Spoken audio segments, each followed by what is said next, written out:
So what I have found is it's not necessarily even sales, but true customer connection.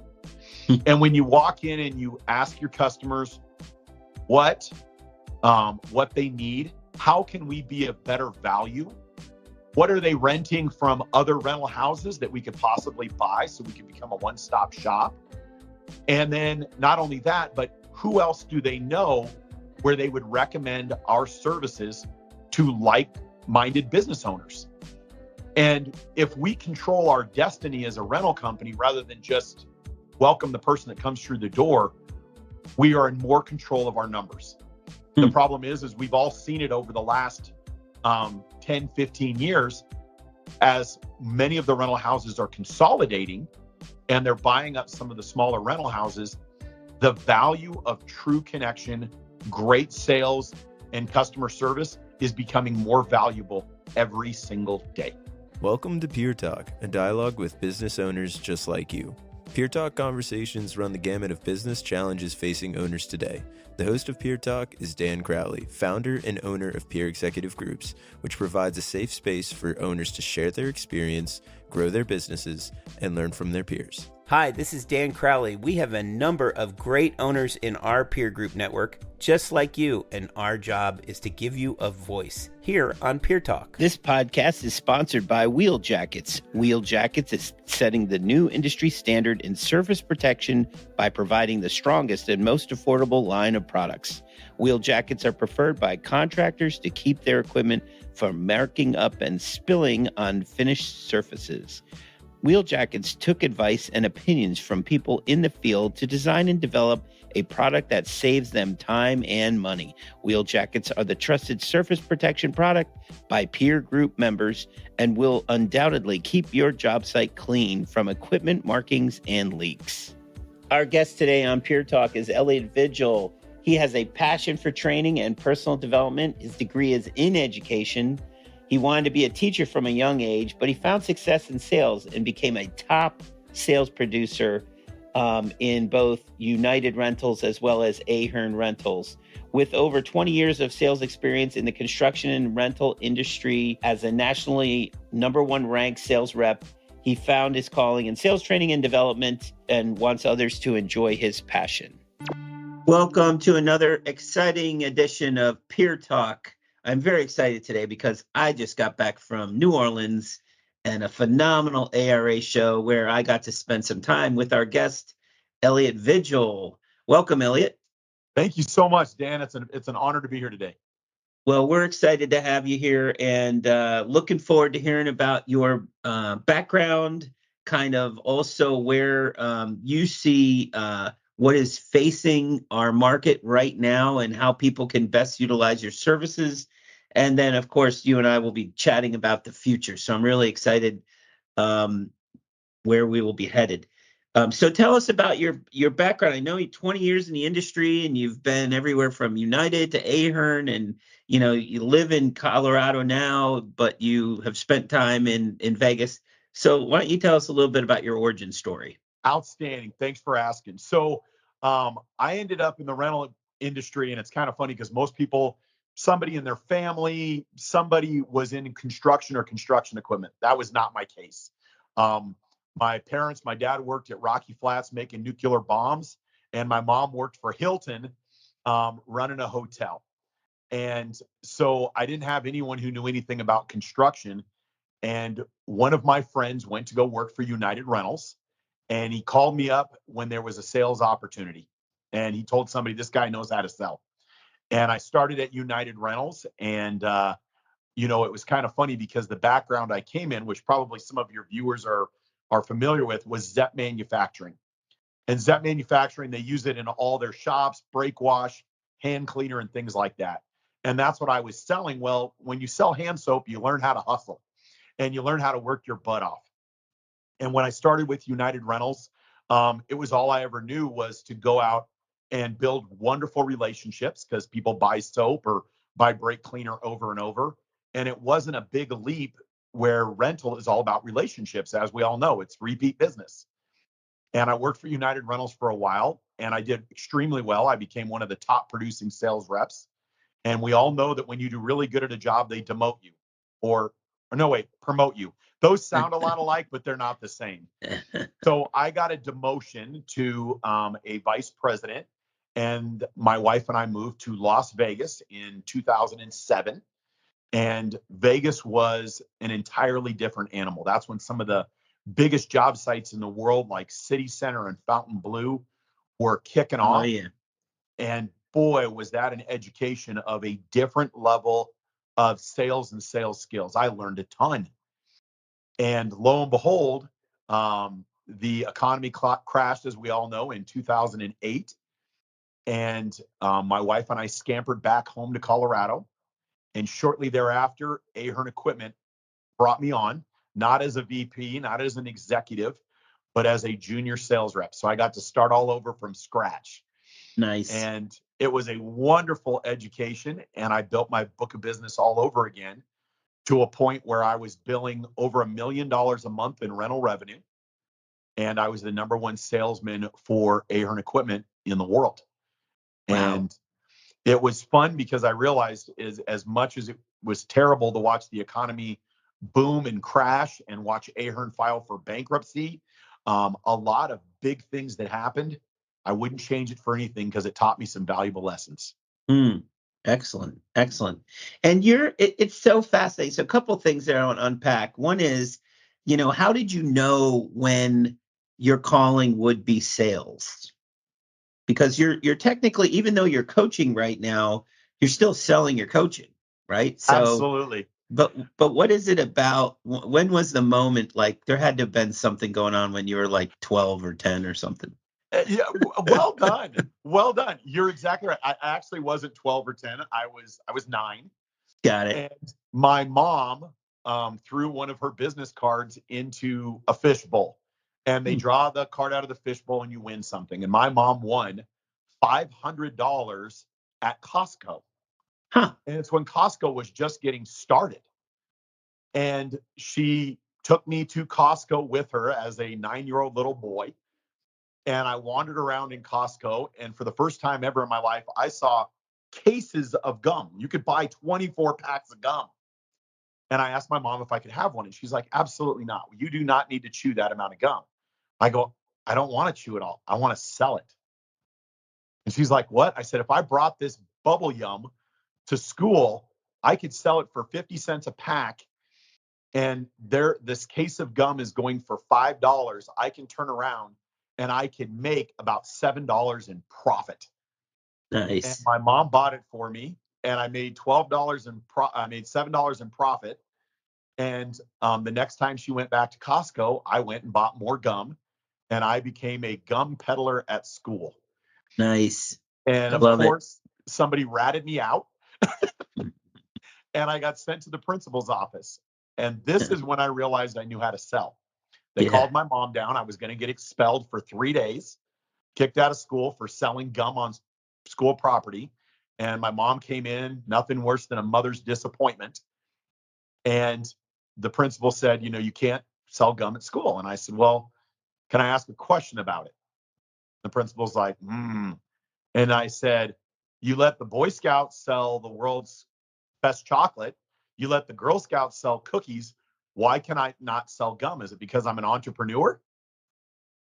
And my mom looked at the principal, and the principal was like, don't bring gum to school again. And I didn't get expelled. And I realized that was a pretty good sales pitch. Know your information, know your customer, and make sure you understand what the ultimate goal is. Yeah, And nice. That was a great day. Good job. Good job. And again, probably how it made you feel ignited some excitement in your body. And I don't know if have you ever done any behavioral analysis? Did you ever do like a disc profile or? Absolutely. Yeah. Actually working with the peer executive group, I had both Arvada Rentals and Vandalia Rentals both have me do the culture index. Oh, And nice. I did a disc assessment, and I've done like all of them. And That's I have a great. ton of fun doing them. It's kind of funny. I'll actually send you my results. Yeah. But it basically came up, lo and behold, I was an influencer. Nice.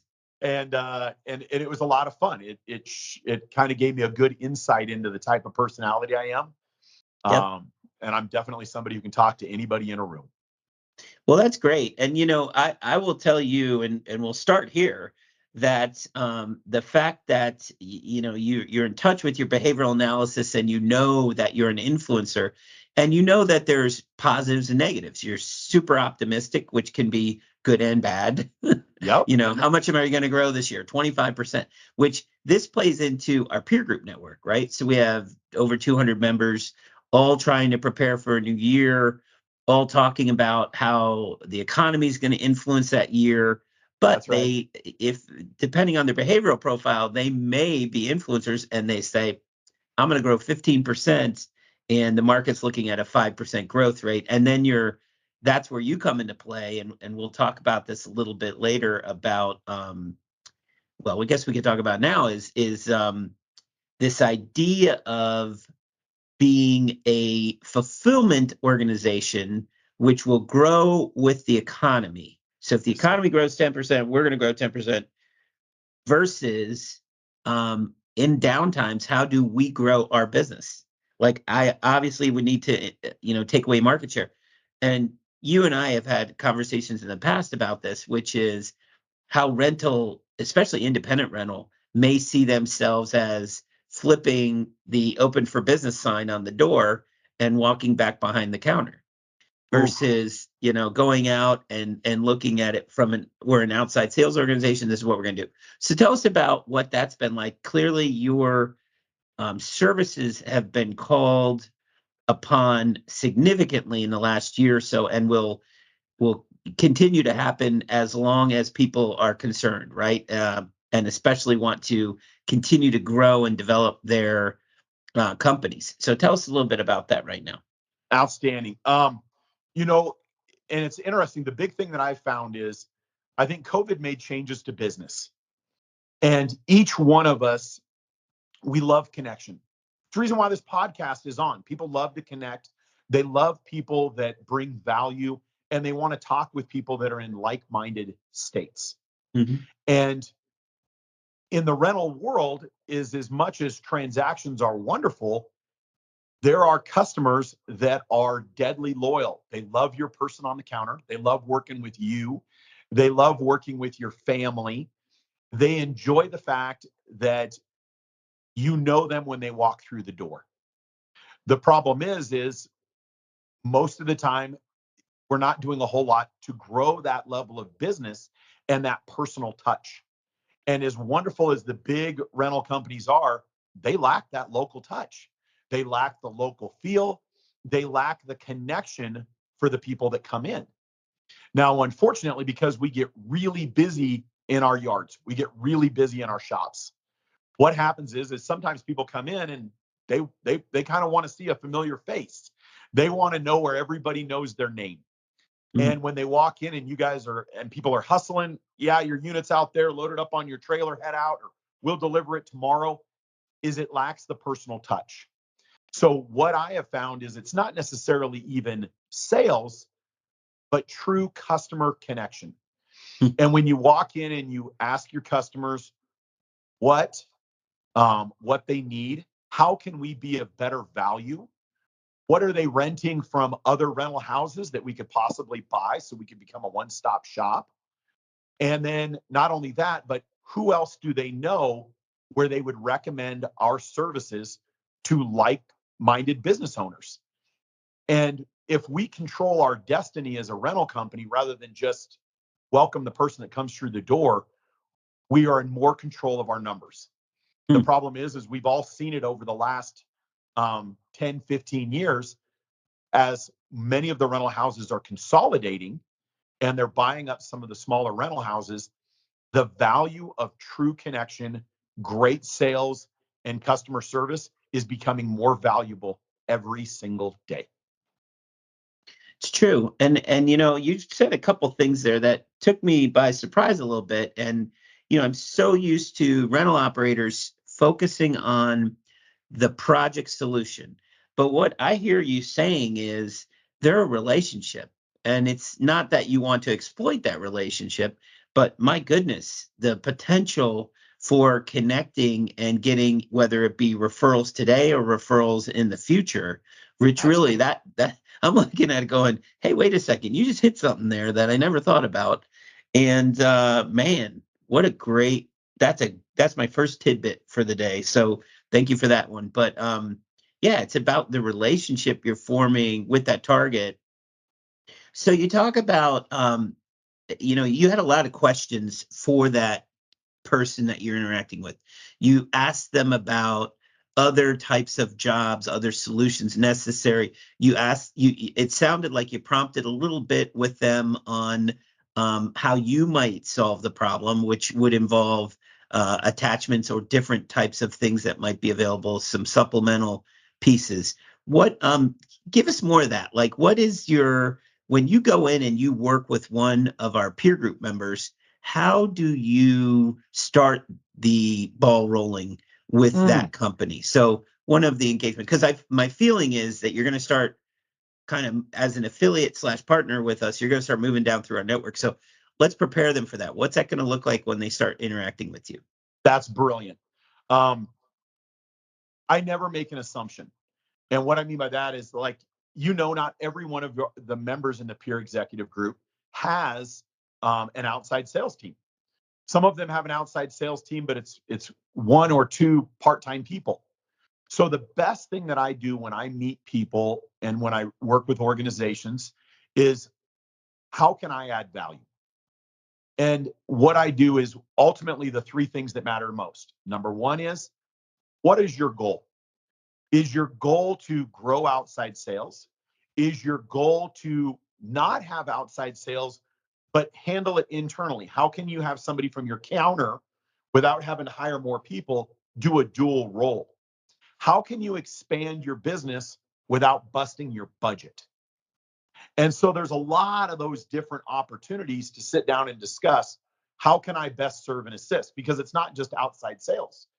You can have your inside sales people, your counter people, do amazing networking, connecting with people that are just walking through the front door by asking amazing sales questions.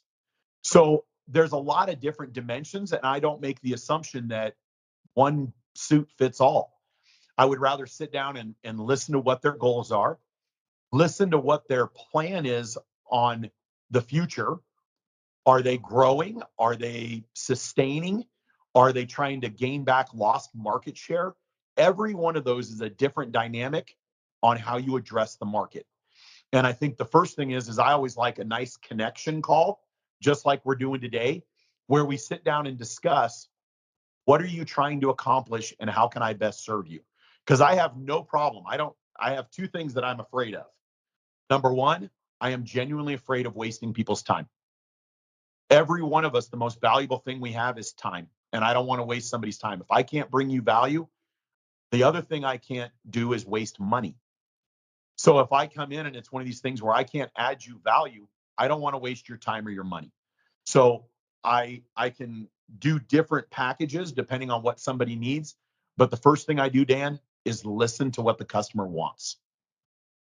Got it. Okay, excellent. So let's take that to the next step. So I'm an entity. You've spoken to me. I definitely buy into it. I have two outside salespeople. I pay them well. I pay them a good base with commission. I get, in this particular case, I give them credit for the house because at this point I've committed myself to believe that I need these people representing me, not just this year, but going forward, and that we will become an outside sales. But that being said, the two individuals that I've hired don't necessarily, they're starting at ground zero. They don't know how to go, where to go. I think about some of your snippets on YouTube, sitting in the truck, right? So walk me through some of those great little tidbits. I think about just the observer, right? So the driver in the truck being observant. So tell us about that. Outstanding. So I do not only classroom training. So if somebody has a bigger organization, obviously we can sit 10 to 15 people down in a room and do a classroom style full day training. But I also do the in the truck ride-alongs. And being a sales rep in a truck riding along for 15 years, and I have a degree in education, I learned formulas for what makes successful sales reps. And I base it on three things. Number one is mindset. Just understanding and having the right mindset of we can go out and we can win. Skill set. What skills can I bring to the sales reps? What knowledge about construction, knowledge about job sites, knowledge about maintenance and industrial? What different skill sets can I bring them? And then last but not least is the will set. Confidence is the number one thing that sales reps need, is confidence. And if you listen to what your sales reps say, be it on the counter or be it out in the field, if a sales rep says, we don't have the right fleet, we don't have enough drivers, we don't have enough mechanics, every one of those is them voicing their lack of confidence in the product. And I try to make sure that the sales reps not only have the confidence to go out and sell, the skills to go out and sell, and a big enough reason to go out and dominate every single day. And I think that the results that I get with my training, because I do that three-prong attack, make sales reps that produce more. When I jump in a truck, I explain, and my biggest thing is open your eyes to how big the rental world is. And when you try to explain that to people, some of our members they mainly focus on homeowners. Some of our members mainly focus on construction sites. And one of my biggest accounts I ever had was the maintenance division of Coors Beer. And people are like, wait, what? You know how many sales reps and how many rental companies called on Coors Beer? Not one. And it was a great contract. I had them for 10 years and nobody tried to steal that business because nobody knew about it. Wow. So I try to go in and expand the vastness of what the rental world could be. And, I went out and I was riding around with a sales rep here recently, and we were out in the middle of nowhere, Ohio. And the guy said, we're sweet beet farmer. And they rented equipment when it came time for harvesting beets. And I realized, I was like, man, there is a ton of these opportunities out there that the majority of us, me included, would have never have thought of that we could expand our business into, that are less price sensitive, less overly saturated, and they're more in tune to not being called on by 30 sales reps a day. And they genuinely are welcoming new tools and new opportunities within the rental world. Got it. So being aware and open to looking around and understanding the market, not just your current market, but also the potential market in your immediate geo area. That's cool. Now, let's pivot. I want to make sure I get this next piece in, because I do see this happen. We have had sessions with outside salespeople in the past. And, like any employee, they have frustrations. So what advice do you give a business owner? What are going to be some of the challenges if they go, like, I want to have 3 outside salespeople over the next 2 years, going from none right now? What are going to be some of the challenges and pitfalls I see in front of myself as an owner? That is an absolutely brilliant call or question. And I'll tell you, I get that call all the time. As a matter of fact, I got that call yesterday. I'm not even kidding. I was working on it today where a business owner called me up and he said, I want to build a sales team. I'm getting ready to open another location. Explain to me what this looks like. So you're so in tune. I love it. One of the first things I would do is, number one, start off with, you need to make sure that you plan the onboarding process of the sales reps. Do you need to book me to train your sales reps? Not at all. Actually, as a member of the peer executive group, anybody who asks for it, doesn't matter if you book me or not, just because you're part of this group, and the group adds value, I will send you my workbook, which a number of the members have contributed and read over, and we have created an amazing workbook. I will send it to anybody who's a member of the peer executive group for free, if that'll start your sales team off. So you reach out to Dan or reach out to me, and you can just have it free because you're a member. The other thing I would do is plan for your sales reps. And when I say plan, a normal sales rep, you normally want about a 30-day onboarding, meaning that you bring them on board, you teach them your culture, the way you run your business. And it's critical. Don't just grab them, because they're going to spend the majority of the time, hopefully not in your branch, but out selling. And when you're away from home, you start losing the culture. But your culture is your brand and it's your name. Once you get them onboarded and you really teach them about the culture, your sales reps are normally not going to produce any revenue for 60 to 90 days.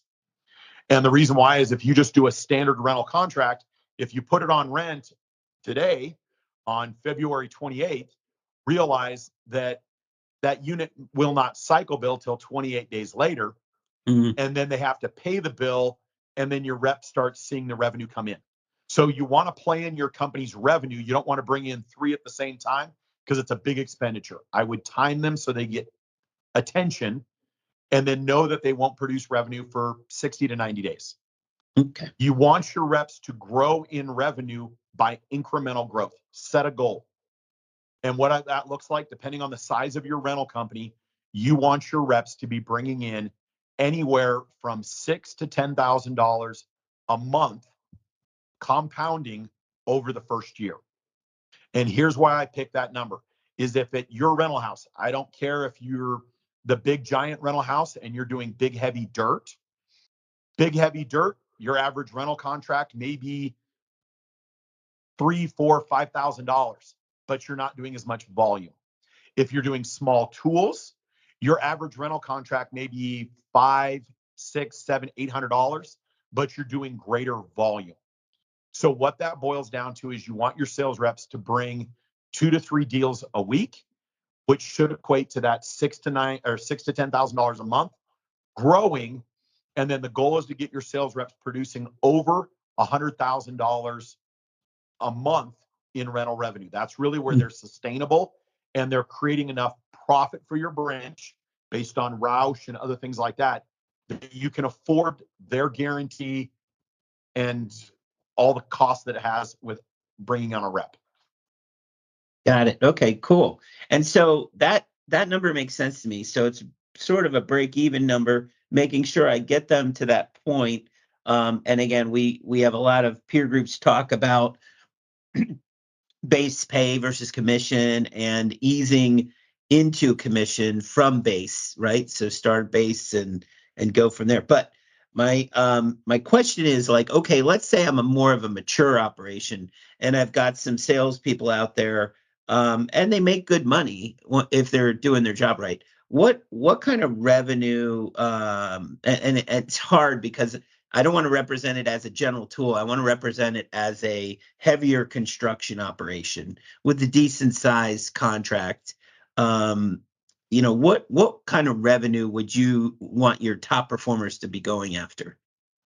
I am a big proponent of the sky is the limit.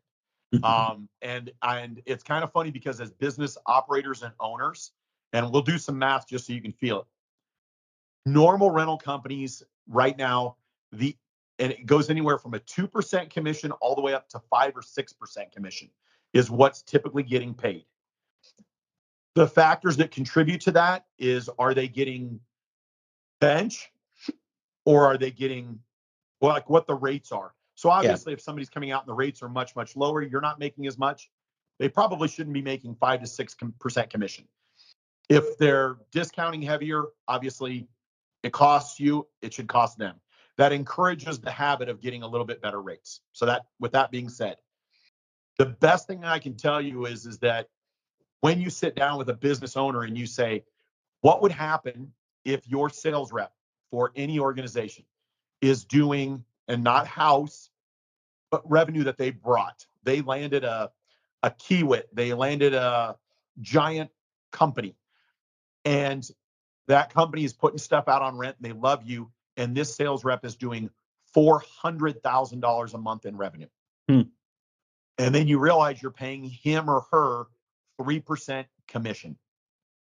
And you do the math and you sit down and you look at it and you go, That rep is getting a base salary, whatever that is, plus they're getting $12,000 a month in commission.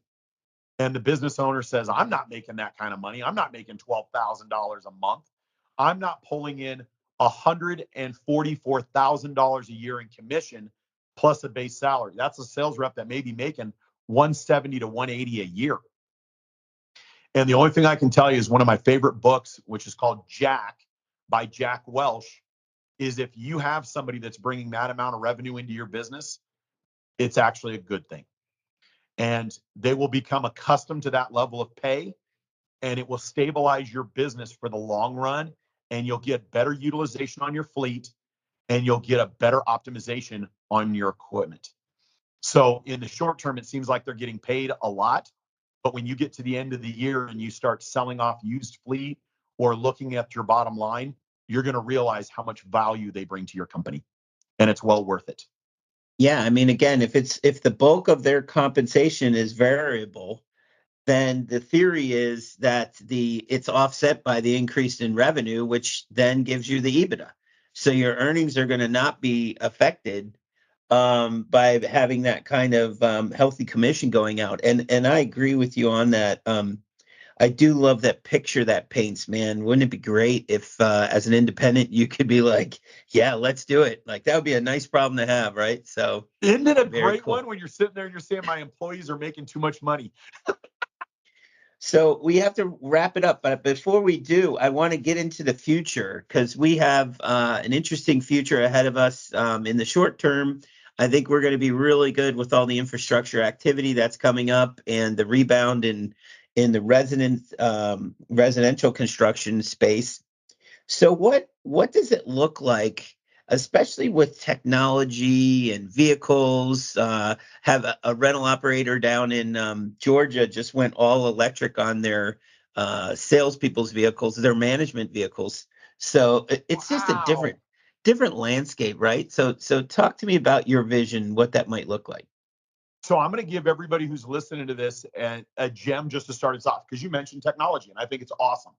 So if you have an iPhone, which the majority of people do, if you don't, if you've got an Android, if you go to your map app, and your map app's right there, and you click on it, and it pops up the map app.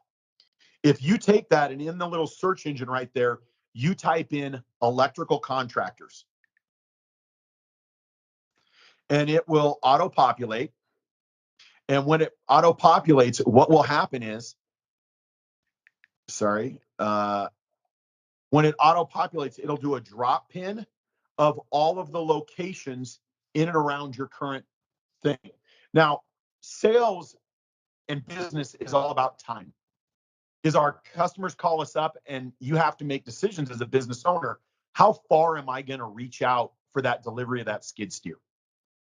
And you have to look at it. What's the rate? How much am I getting for trucking? But then you have to factor in, if it breaks down, do you really want to send a mechanic an hour and a half away when you can handle a lot of business relatively close to your business? As Dan mentioned, what's your geo area that you can effectively cover? And if I'm going to say one thing, is I think the future is business owners that use technology to look at opportunities to maximize their footprint and their impact. And I think if you take that map app and you type in the most common companies we do business with: mechanical, electrical, plumbing, landscaping, Mason, all those companies, if you type that into the search engine, you can do a geo drop pin of companies that you can make an amazing impact on, that you may not even know are literally sharing a back fence with your organization. What's the future hold for the industry? I think you mentioned it perfectly, and I think your members are well aware that right now, with a lot of government spending, it's supposed to be a very lucrative year for a lot of infrastructure spending, and there will be a trickle-down effect to that. I also think that there will be, you can kind of tell by the way the stock market's moving, and freezes on some revenue with some major players. There will be some more consolidations of big rental houses. I think that to get in the fight, people need to realize that we still want to shop local, and we still want that personal touch, and we want to matter as people. And there will always be a Walmart, but then there's always that local shop that we all go to that's our absolute favorite. So I think that the independents will still have a massive impact on the market because people want to feel like they matter, not like they're just a big giant number. Excellent. Perfect. Well, that's a great way to end it. And Elliot, great to see you today. Appreciate you being on the podcast. So thank you for joining us, and looking forward to hearing your success inside our network and helping out some of our members. Looking forward to that. Thank you, Dan. I appreciate it. And once again, if anybody needs anything, hit me up. Membership has its benefits. Let's see what we can do to help your company succeed in any way possible. Thank you. Thank you, sir. Have a great day. You've been listening to Peer Talk from Peer Executive Groups, produced and directed by Noah Crowley and hosted by Dan Crowley. Subscribe to this podcast for notifications of future episodes of Peer Talk.